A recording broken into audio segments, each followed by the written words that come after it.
সবাইকে নিয়ে জঙ্গল ভ্রমণ। সারাদিন জঙ্গলে থাকবো, সন্ধ্যার সময় সবাই ফিরবো। আমি অবশ্যই ফিরবো না, রাতটা জঙ্গলেই কাটাবো। আচ্ছা, আপনি রেডি তো? জামিল, আমি আমার ছোট মেয়েটিকে নিয়ে একটু সমস্যায় পড়েছি। কি সমস্যা? কি সমস্যা সেটা তোমার না জানলেও চলবে।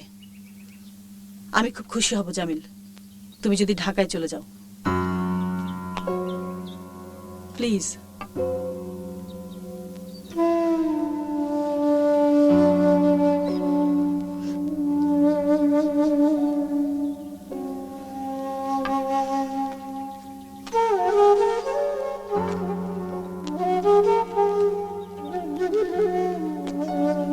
জামিল। জি চাচি। না, কিছু না।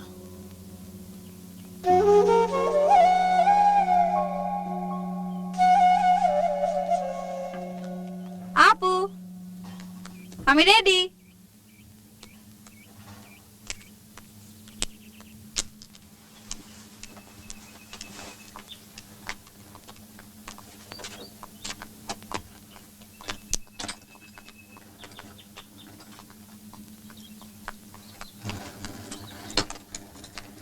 জামিল ভাই,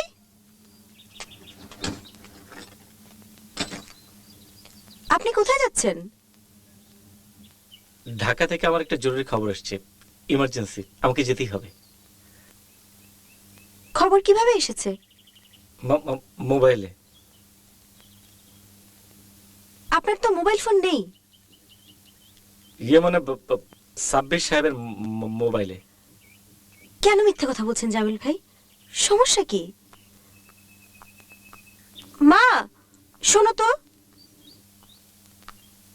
কি কারণে যেন জামিল ভাই ঢাকা চলে যেতে যাচ্ছে, তুমি ওনাকে আটকাও। জামিল, তুমি থাকো। আমাদের জঙ্গল ভ্রমণ কখন শুরু হচ্ছে? চাচি, আমাকে আজকে ঢাকা যেতে হবে। তর্ক করবে না।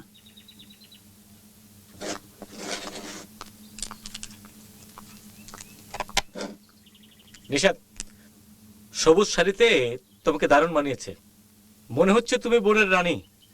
আর আপনি কি বোনের চৌকিদার?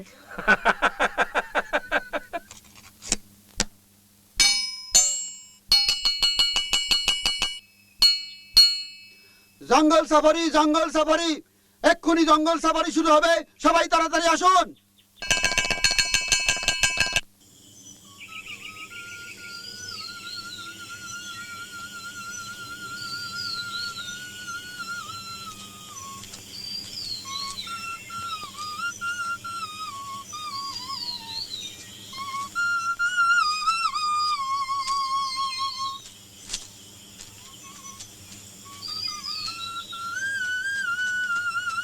বুড়া মিয়া, বাঁশি বাজানি বন্ধ করেন। জঙ্গলে আসছেন, পাখির ডাক শোনেন। Yes sir.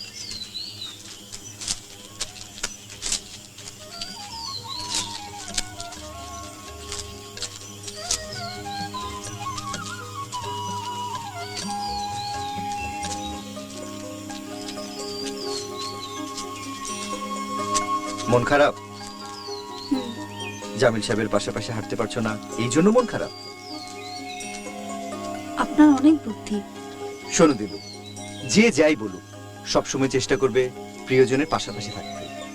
জীবনের পরম লগ্ন করো না হেলা।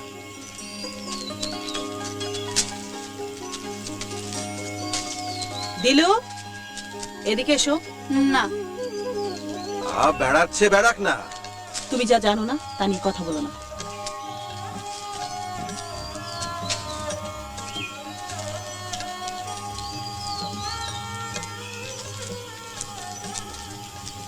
জায়গাটা খুব সুন্দর না মা? না, সুন্দর না, পচা। এই জায়গাটা তোমার বাবার খুব পছন্দের ছিল। আমি আর তোমার বাবা এই ঝর্ণার কাছে অনেক সময় কাটিয়েছি। So many memories.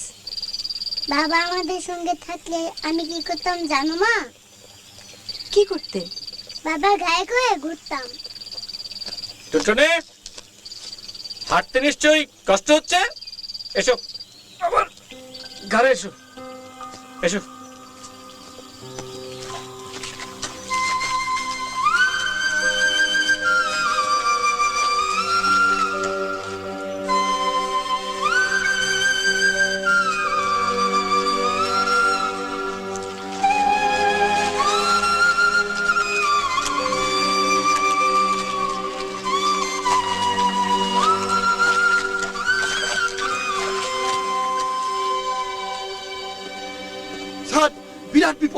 ঈশান কোণে মেঘ করেছে। ঈশান কোণে মেঘ করেছে তো কি, চারিদিকে তো রোদ ঝলমল করছে। স্যার ঝড় আসবে, জঙ্গলি ঝড়। ছড়া দিয়ে ফিরে যাওয়া ছাড়া কোনো উপায় নাই। তাই নাকি? এই সবাই ফিরে চলো, তাড়াতাড়ি তাড়াতাড়ি।